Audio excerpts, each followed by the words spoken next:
Hi dears, good morning. എല്ലാവർക്കും നമസ്കാരം. മൗനരാഗം സീരിയലിൻ്റെ ഇന്നത്തെ വിശേഷത്തിലേക്ക് എല്ലാവർക്കും സ്വാഗതം കേട്ടോ. അങ്ങനെ സേൻ എന്താ നമ്മുടെ ആൽബിയോട് കാര്യങ്ങളൊക്കെ സംസാരിച്ചുകൊണ്ട് നിൽക്കുക. എൻ്റെ ദൈവമേ, എന്തൊക്കെയായി കേൾക്കുന്നതെങ്കിലേ അപ്പോഴേ പറഞ്ഞതാ ആ രാഹുൽ എന്ന് പറയുന്നവനെ പ്രത്യേകം ശ്രദ്ധിക്കണമെന്ന്. ഇനിയിപ്പോൾ പറഞ്ഞിട്ട് കാര്യമില്ലല്ലോ മോനെ. ബാക്കി വന്നത് നമ്മൾ എന്താണെന്ന് വെച്ചാൽ അത് ചെയ്തല്ലേ പറ്റുള്ളൂ എന്ന് പറഞ്ഞ് സേനൻ അവിടെ വലിയ വിഷമത്തിൽ നിൽക്കുക. ഈ സമയമാണെങ്കിൽ സേനന് കുടിക്കാനുള്ള ആ ഒരു ജ്യൂസും ഒക്കെ എടുത്തുകൊണ്ട് നമ്മുടെ സോണി അങ്ങോട്ട് വന്നു. സോണിയെ കണ്ട പാടെ തന്നെ അച്ഛന് നല്ല വിഷമമുണ്ടല്ലോ. എന്താ അച്ഛ പറ്റിയത്? അച്ഛന് എന്തെങ്കിലും ഞങ്ങളോട് പറയാനുണ്ടോ എന്ന് സോണി ചോദിക്കുക. ഏയ് ഒന്നുമില്ല മോളെ, ഇപ്പോൾ ഭയങ്കര ചൂടാണല്ലോ, അതുകൊണ്ട് തന്നെ വെയിലത്തു നിന്നൊക്കെ വരുന്നത് കൊണ്ടാണ്. ഇനിയിപ്പം അച്ഛൻ എന്തായാലും പോട്ടെ എന്ന് പറഞ്ഞ് അവൾ കൊടുത്ത ആ ഒരു ജ്യൂസിൽ നിന്ന് കുറച്ച് ജ്യൂസ് കുടിച്ചിട്ട് ബാക്കി അവളുടെ കയ്യിലേക്ക് തന്നെ കൊടുത്ത് നമ്മുടെ രൂപയും കൂട്ടിയിട്ട് സേനൻ അവിടുന്ന് പോവുക. അപ്പോൾ ആൽബി ആണെങ്കിൽ വലിയ വിഷമത്തിലായി. കിരണിന് അപകടം പറ്റിയ കാര്യം എങ്ങനെ സോണിയെ പറഞ്ഞ് ധരിപ്പിക്കുമെന്ന് ആലോചിച്ച് പുള്ളിക്കാരൻ ടെൻഷൻ അടിച്ചുകൊണ്ട് നിൽക്കുക. അങ്ങനെ ആശുപത്രിയിലേക്ക് രൂപയും കൂട്ടിയിട്ട് വരികയാണ് നമ്മുടെ സേനൻ. രൂപ ചോദിക്കുന്നുണ്ട്, അല്ല നമ്മളെന്തിനിപ്പോൾ ആശുപത്രിയിലേക്ക് വന്നത്? അതൊക്കെ ഉണ്ട് രൂപേ, നീ ഇങ്ങ് വാന്ന് പറഞ്ഞ് രൂപയെ പതുക്കെ കയ്യിൽ പിടിച്ചുകൊണ്ട് നമ്മുടെ സേനൻ അങ്ങ് നടന്നു വരുമ്പം കല്യാണി അവിടെ നിൽക്കുന്ന കാഴ്ച കണ്ടു. രൂപയാണെങ്കിൽ അയ്യോ, നമ്മുടെ കല്യാണി മോളല്ലേ അവിടെ നിൽക്കുന്നത്, അവളെന്താ ഇവിടെ വന്ന് നിൽക്കുന്നതെന്ന് ചോദിച്ച് ഓടി നമ്മുടെ കല്യാണിയുടെ അടുത്തേക്ക് ചെന്നു. എന്താ മോളെ നീ ഇവിടെയെന്ന് ചോദിച്ചതും അപ്പോൾ അമ്മ കാര്യങ്ങളൊന്നും അറിഞ്ഞില്ല. ഇല്ല മോളെ, ഞാൻ അവളോട് കാര്യങ്ങളൊന്നും പറഞ്ഞിട്ടില്ല എന്ന് സേനൻ അവിടെ വെച്ച് പറയുക. എന്താ പ്രശ്നം? എനിക്കൊന്നും മനസ്സിലാവുന്നില്ലല്ലോ അമ്മ. കിരണേട്ടൻ വർക്കിംഗ് സൈറ്റിൽ പോയ സമയത്ത് കിരണേട്ടനെ ആരൊക്കെയോ ചേർന്ന് ആക്രമിച്ചു. പിന്നെ ദൈവദൂതനെ പോലെ ഒരുത്തം വന്നതുകൊണ്ട് മാത്രമാണ് കിരണേട്ടന് ജീവൻ ആപത്തൊന്നും സംഭവിക്കാതിരുന്നത്. ഇത് കേട്ടതും രൂപ അങ്ങ് ഷോക്കായി. രൂപയ്ക്ക് നല്ല ടെൻഷനുണ്ട്. രൂപ അങ്ങനെ നിൽക്കുമ്പോഴത്തേക്കിനും ഇല്ല നിങ്ങൾ പറയുന്നതൊന്നും ഞാൻ വിശ്വസിക്കില്ല, എൻ്റെ മോനെ എനിക്ക് നേരി കാണണമെന്ന് പറഞ്ഞ് അവൻ കിടക്കുന്ന ആ ഒരു റൂമിലേക്ക് നമ്മുടെ രൂപ സേനനെയും കൂട്ടി പോവുക. അങ്ങനെ ആ റൂമിൽ കിരണിൻ്റെ കിടപ്പ് കണ്ടതും ചങ്ക് പൊടിഞ്ഞു നിൽക്കുക രൂപ. എൻ്റെ മോനിത് എന്താ സംഭവിച്ചത്? എടോ, എന്ത് ചെയ്യാനാ, തൻ്റെ ആങ്ങള അവൻ ചെയ്തു കൂട്ടിയതാ ഈ പരിപാടികൾ. അവനെ കൊല്ലണമെന്ന് ഞാൻ അന്നേ നിങ്ങളോട് പറഞ്ഞതല്ലേ, എന്തിനാ അവനിങ്ങനെ വെറുതെ വിട്ടിരിക്കുന്നത്? എൻ്റെ മോനൊന്നും സംഭവിക്കാതിരുന്നത് ഭാഗ്യം. ഇപ്പം നിലവിൽ എന്താ എൻ്റെ മോൻ്റെ അവസ്ഥയെന്നൊക്കെ പറഞ്ഞ് കിരണിനോട് കാര്യങ്ങൾ അന്വേഷിക്കുകയാണ് രൂപ.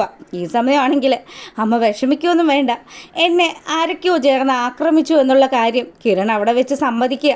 എന്തായാലും ഇതിന് പിന്നിൽ അങ്കിളോ അല്ലെങ്കിൽ കല്യാണിയുടെ അച്ഛനോ ഒക്കെ ആവാനാണ് സാധ്യത. മോനെ ഇപ്പം നിനക്ക് എങ്ങനെയുണ്ടെന്നൊക്കെ ചോദിച്ച് പുള്ളിക്കാരി ഭയങ്കര സങ്കടത്തിൽ നിൽക്കുമ്പോൾ ദേ രൂപ, നീ വെറുതെ മോനെ വിഷമിപ്പിക്കരുത്. അങ്ങനെ അവർ വെളിയിലിറങ്ങിയിട്ട് കല്യാണിയോട് കാര്യങ്ങളൊക്കെ അന്വേഷിക്കുക. അപ്പം കല്യാണിയും പറഞ്ഞു, മിക്കവാറും ആ രാഹുലോ അല്ലെങ്കിൽ എൻ്റെ അച്ഛനോ ആയിരിക്കും ഇതിന് പിന്നിൽ പ്രവർത്തിച്ചിട്ടുണ്ടാവുക. എന്തായാലും രൂപ ഇവിടെ കല്യാണി മോൾക്കൊരു കൂട്ടായിട്ട് നിൽക്ക്, ഞാനൊന്ന് പുറത്ത് പോയിട്ട് വരാമെന്ന് പറഞ്ഞ് സേന നേരെ പോകുന്നത് നമ്മുടെ ബഗാസുറിൻ്റെ വീട്ടിലേക്കാണ്. അവിടെ ചെല്ലുമ്പോൾ ശാരി വാതിൽ തുറന്നു. എന്താ സാറേ, എന്താ ഇങ്ങോട്ട് വന്നത്? നിന്റെ ഭർത്താവ് ഇവിടെ ഉണ്ടോടിയെന്ന് ചോദിച്ച് സേനനകത്തോട്ട് കയറിയതും സരയു പറഞ്ഞു, ഏയ് അച്ഛൻ ഇവിടെ ഇല്ലല്ലോ സാറേ, എന്താ നിങ്ങളെ പ്രശ്നം? അതെ, നിൻ്റെ അച്ഛൻ അവൻ എൻ്റെ മോനിട്ട് ചെറുതായിട്ടൊന്ന് പണിഞ്ഞു, അത് അന്വേഷിക്കാൻ വേണ്ടിയിട്ട് വന്നതാടി. അവൻ ഇവിടെ എവിടെയെങ്കിലും ഒളിച്ചിരിക്കുന്നുണ്ടോയെന്ന് അറിയണമല്ലോ. അങ്ങേര് 2-3 ദിവസമായിട്ട് ഞങ്ങളോടൊക്കെ വഴക്കിട്ട് ഇപ്പം ഇവിടെയല്ല താമസിക്കുന്നത്, എവിടെയാണെന്ന് ആർക്കറിയാം. അല്ല സാറെന്തിനിപ്പം അങ്ങേരെ അന്വേഷിക്കുന്നതെന്ന് ശാരി ചോദിച്ചതും, അതെ എൻ്റെ കിരണ് ആശുപത്രി കിടക്കുക, അവനെ ആ പരുവത്തിലാക്കിയത് ഇയാളാണെന്ന് ഞങ്ങൾക്കറിയാമെന്ന് പറഞ്ഞതും നമ്മുടെ സരയുൻ്റെ മുഖം സന്തോഷം കൊണ്ട് വിടരാൻ തുടങ്ങി. സരയുൻ്റെ സന്തോഷം മനസ്സിലാക്കിയ സേനനാണെങ്കിലോ സരയുടെ അടുത്തേക്ക് ചെന്നിട്ട് പറഞ്ഞു, എന്താടി ഇപ്പം നിൻ്റെ മുഖത്ത് ഒരു നല്ല നിലാവ് കാണുന്നുണ്ടല്ലോ. ദേ നീയും നിൻ്റെ അച്ഛനൊക്കെ ചേർന്ന് എൻ്റെ മകനെ ഈ അവസ്ഥയിലാക്കിയതാണെങ്കിൽ ഉറപ്പായിട്ടും നീയൊക്കെ കരയും. അതിന് അങ്കിളെ ഞങ്ങളൊന്നും ചെയ്തിട്ടില്ല. പിന്നെ അച്ഛൻ 2-3 ദിവസമായിട്ട് ഇവിടെ ഇല്ലെന്ന് അമ്മ പറയുകയും ചെയ്തല്ലോ. ഞങ്ങൾക്ക് അച്ഛനെക്കുറിച്ച് കൂടുതലൊന്നും അറിയില്ല. ഇനി സാറ് എന്ത് ചെയ്താലും ഞങ്ങൾക്ക് ഒരു പ്രശ്നവും ഇല്ലയെന്ന് ശാരിയും പറയുക. അങ്ങനെ സേനൻ അവിടുന്ന് ഇവരെ ഭീഷണിപ്പെടുത്തിയിട്ട് പോകുന്ന സമയത്ത് നമ്മുടെ ശാരിയോട് പറഞ്ഞു, എന്തായാലും അച്ഛൻ ഇപ്പോൾ ചെയ്തത് വളരെ നല്ലൊരു കാര്യമാണ്. ഇതുകൊണ്ട് തന്നെ എനിക്ക് നല്ല സന്തോഷമായി. ഇതെങ്ങനെ പ്രകടിപ്പിക്കണമെന്ന് എനിക്കറിയത്തില്ല. ഇത് കേട്ട ശാരിയാണെങ്കിലോ, എന്നാലും മോളെ സ്വന്തം അനന്തരവനിട്ട് ഇങ്ങനെ ഒരു പണി കൊടുക്കാനും അയാൾ അത്ര കണ്ട് ദുഷ്ടനാണോ? പിന്നല്ലാതെ ആൻറ്റി അച്ഛനെ പറ്റിക്കുകയാണെന്ന് മനസ്സിലാക്കിയതിന് ശേഷം അച്ഛന് നല്ല ദേഷ്യം ഉണ്ടായിരുന്നു. ഇപ്പോൾ അതൊക്കെ ഒന്ന് തീർത്തതായിരിക്കും. ആ കിരൺ ഒന്ന് മരിച്ചു കിട്ടിയാൽ മതിയായിരുന്നു എന്നൊക്കെ പറഞ്ഞ് സരയു വലിയ ആഹ്ലാദത്തിൽ ഇങ്ങനെ നിൽക്കുക. ഈ സമയം നമ്മുടെ വരുണും നിതയും കൂടി ഒരു ചെറിയ ഷോപ്പിംഗ് ഒക്കെ കഴിഞ്ഞ് മടങ്ങി വരുന്ന സമയത്ത് യാദൃച്ഛികമായിട്ട് മനോഹർ ഇവരുടെ മുന്നിൽ വന്ന് പെടുക.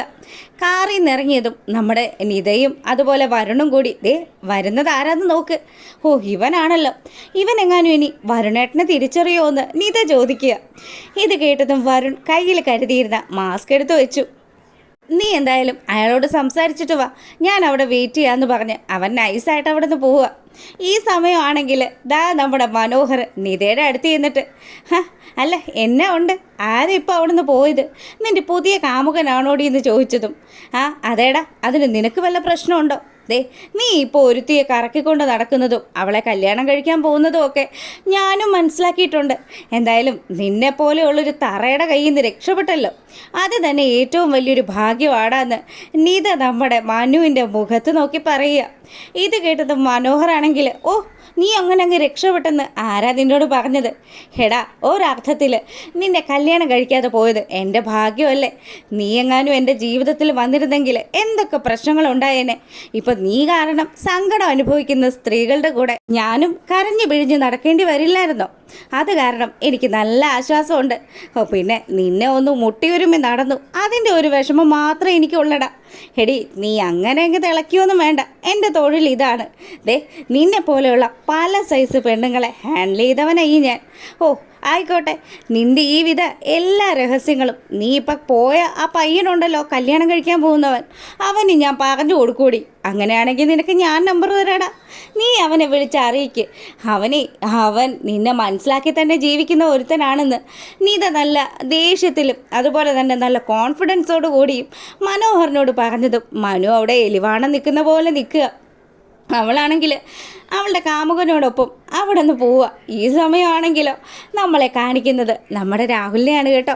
രാഹുൽ ഇനി അധികം പൈസയൊന്നും ഇല്ലല്ലോടാ, എങ്ങനെ ഇനി കാര്യങ്ങളൊക്കെ മുന്നോട്ട് കൊണ്ടുപോകുക എന്ന് നമ്മുടെ പ്രകാശൻ്റെ അടുത്ത് പറഞ്ഞതും അല്ല നീ ഇങ്ങനെ ഓരോ ആൾക്കാർക്കും കാശ് കൊടുത്ത് അവസാനം ജീവിക്കാൻ മാർഗ്ഗം ഇല്ലാണ്ട് ഇങ്ങനെ കിടന്ന് വട്ടം ചുറ്റുന്നതിലും ഭേദം ഒരു കാര്യം ചെയ്യും, നിൻ്റെ അക്കൗണ്ടിൽ മിച്ചമുള്ള പൈസ എനിക്കിങ്ങതാ, ആ കാശിന് ഞാനൊരു തട്ടുകട സ്റ്റാർട്ട് ചെയ്യാം. അത് വെച്ചാകുമ്പോൾ നമുക്ക് രണ്ടുപേർക്കും ഒരു വരുമാനം ആവുമല്ലോ.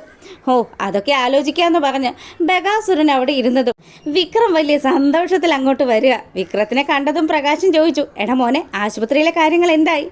എൻ്റെ അച്ഛാ കിരണിൻ്റെ ഓർമ്മയൊക്കെ പോയി, അവനിപ്പോൾ ആരെയും തിരിച്ചറിയാൻ പറ്റുന്നില്ല, ഒരു ജപ അത് തന്നെ.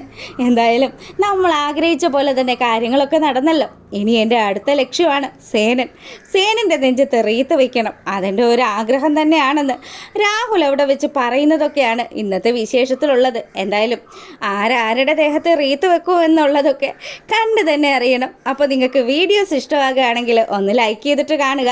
എല്ലാവർക്കും നല്ലൊരു ദിവസം ആശംസിച്ചുകൊണ്ട് വീഡിയോ വൈൻഡപ്പ് ചെയ്യണം. അപ്പോൾ ഓക്കേ.